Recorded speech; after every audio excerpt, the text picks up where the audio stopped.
नमस्कार, astro sky channel पर आपका स्वागत है।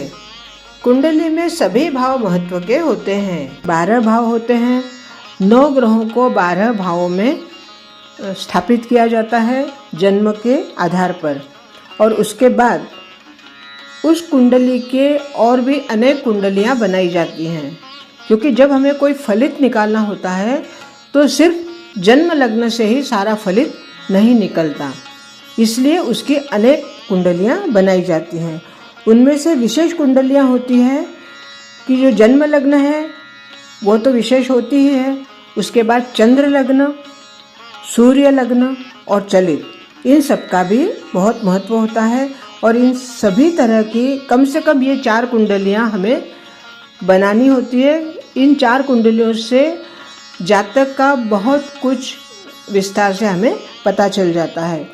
लेकिन और भी अगर हमें विस्तार से उसके प्रश्नों को देखना है, जिस तरह का उसका प्रश्न होगा उस प्रश्न के आधार पर अगर हमें सटीक उत्तर चाहिए तो उसके लिए भी जो अलग अलग कुंडलियों का विधान है वो हमें बनानी पड़ती है, और उसके बाद ही सटीक उसका उत्तर मिलता है। और उन उत्तरों को देखने के लिए हमें षोडश वर्ग बनाना पड़ता है।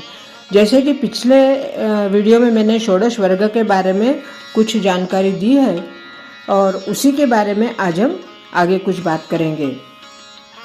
षोडश वर्ग में सभी वर्ग महत्व के होते हैं, लेकिन अभी इन दिनों में या आज के युग में यूँ कह सकते हैं, जातक को धन, पराक्रम, भाई बहनों से विवाद, रोग, संतान, वैवाहिक जीवन, व्यवसाय या व्यवसाय में साझेदारी, और माता पिता, जो कि कई घरों में सुनाई देता है, कई घरों से बातें आती हैं जो समझ में आती है कि माता पिता से बनती नहीं है, और इस वजह से थोड़ा कड़वी बात है कि इसी वजह से वृद्धाश्रम की स्थापना अधिक होने लगी।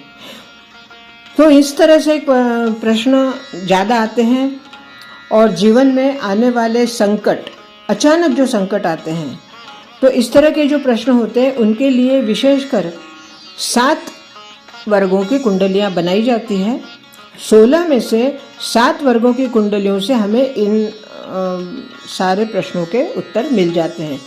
वो 7 कुंडलियां कौन सी है? तो 7 वर्ग हम कह सकते हैं उसको: होरा, दृष्टांत, सप्तांश, नवांश, दशमांश, द्वादशांश और त्रिशांश।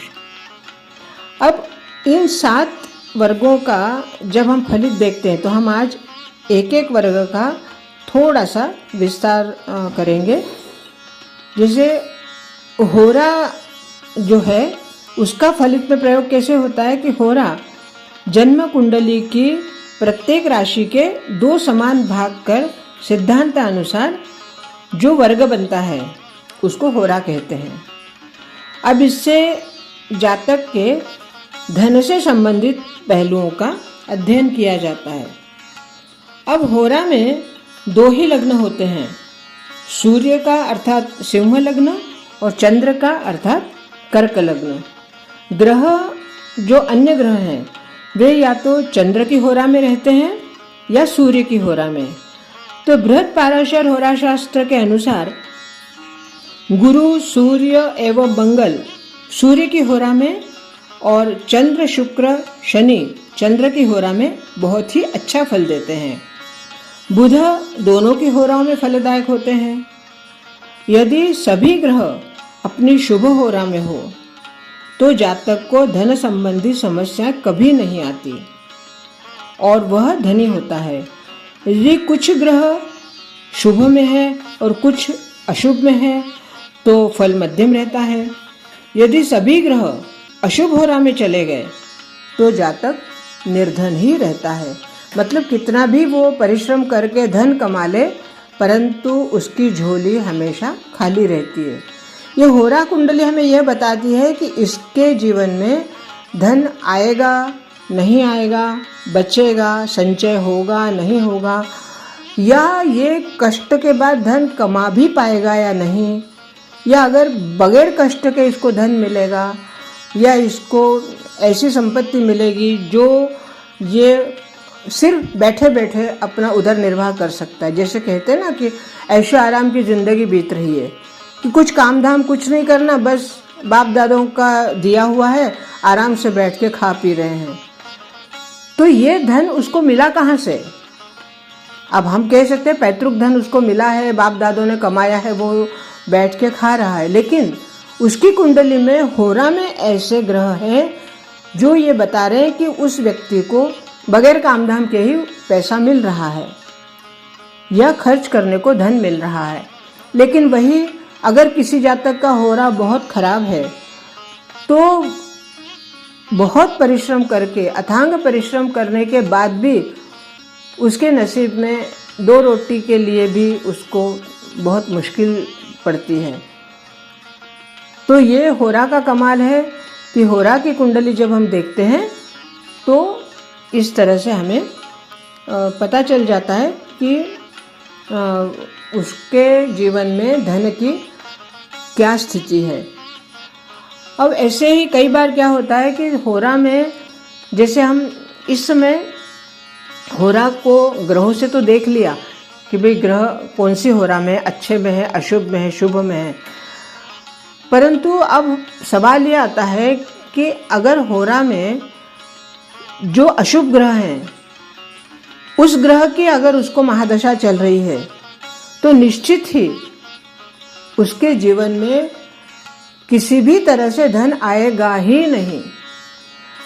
परंतु अगर उसका होरा खराब है, फिर भी उसके शुभ ग्रह की अगर महादशा चल रही है तो कहीं न कहीं से उसको धन का जुगाड़ हो जाएगा। भले ही संचय नहीं होगा परंतु धन का जुगाड़ हो जाएगा। तो होरा एक ऐसा दर्पण है, ऐसा एक यूँ कहिए कि होरा मतलब ऐसा चित्र है जो उस व्यक्ति के धन की सारी बातों को हमारे सामने चित्रित कर देता है।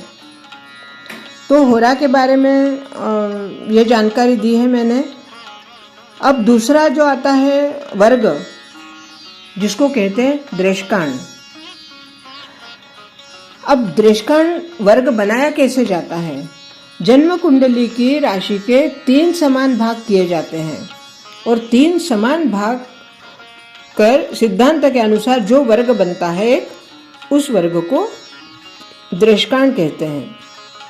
दूसरे शब्दों में हम यह भी कह सकते हैं कि यह कुंडली का तीसरा भाग होता है, क्योंकि दृष्कांड से जातक के भाई बहनों के बारे में, सुखों के बारे में, परस्पर संबंधों के बारे में, पराक्रम के बारे में, या वो कितना अपने काम के प्रति पारिश्रमिक है, कितना परिश्रम करता है और परिश्रम के साथ साथ कितना पराक्रम करता है, इन सब बातों का हमें दृष्कांड से पता चलता है।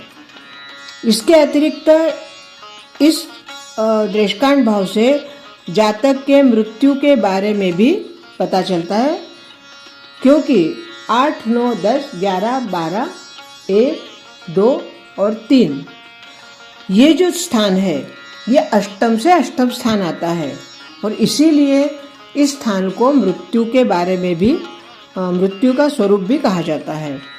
अब दृष्कांड से फलित करते समय हमें लग्न कुंडली के तीसरे भाव के स्वामी और तीसरे भाव के कारक ग्रह जो होते हैं उनके वो फिर मंगल से जो तीसरे स्थान होते हैं, बुध की स्थिति को भी देखना होता है, क्योंकि तीसरे भाव के स्वामी भी बुध हैं। इसके बल का ध्यान रखना पड़ता है।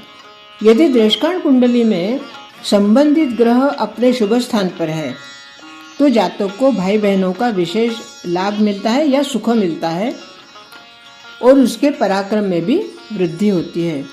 इसके विपरीत यदि संबंधित ग्रह अशुभ दृष्कांड में आते हैं तो जातक के भाई बहनों से किसी भी प्रकार का ना तो सहयोग मिलता है और ना ही भाई बहनों से उसकी जमती है, पटती है, और ना ही भाई बहनों से उसका विशेष लगाव रहता है। भाई बहन होने के बावजूद भी वो एक ठीक है भाई है, ठीक है बहन है, इतना वो संबंध रखता है, लेकिन उसका आंतरिक भाई बहनों से कोई लगाव नहीं रहता। तो यह भी संभव होता है कई बार कि अगर दृष्कांड आपका कितना अशुभ है, उससे ये भी पता चलता है कि जातक माता पिता की सिर्फ एक ही संतान हो, एक संतान है तो वो भी तीसरे भाव से पता चलता है कि उसको और भाई बहन है या नहीं। अब तीसरा भाव इसलिए भी महत्वपूर्ण हो जाता है क्योंकि मंगल पराक्रम वाले ग्रह हैं, और मंगल अगर तृतीय भाव में है तो वो व्यक्ति पराक्रम करेगा ही करेगा। अब तीसरा भाव के स्वामी बुध भी होते हैं, तो बुध जो है, अगर मंगल से बुध भी तीसरे भाव में है तो वो व्यक्ति विशेष पराक्रमी हो जाएगा। अब देखा जाए तो मंगल बुध की आपस में मित्रता नहीं है, परंतु पराक्रम की दृष्टि से देखा जाए तो पराक्रम को बुद्धि की आवश्यकता होती है। बगैर बुद्धि के पराक्रम तो मूर्खता हो जाएगी।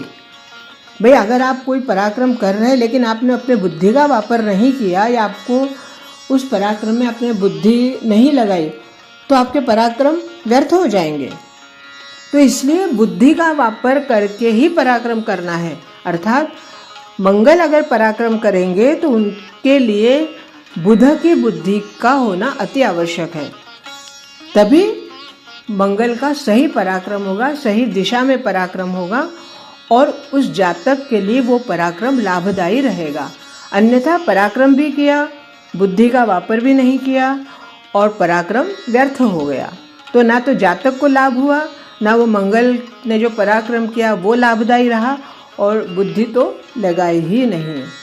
तो इस तरह से दृष्टांत से हमें ये पता चलता है कि जातक के भाई बहन और उसके परस्पर संबंधी, पराक्रम और उसकी मृत्यु का स्वरूप।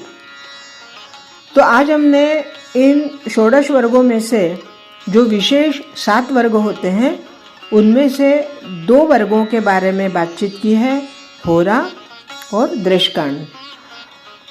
इसके बारे में अगर आपके मन में कोई प्रश्न हो, कोई शंका हो तो आप व्हाट्सएप कॉल कर सकते हैं, व्हाट्सएप पे लिख सकते हैं या कमेंट्स में भी आप लिख सकते हैं। तो आज के लिए इतना ही। बहुत बहुत धन्यवाद। नमस्कार।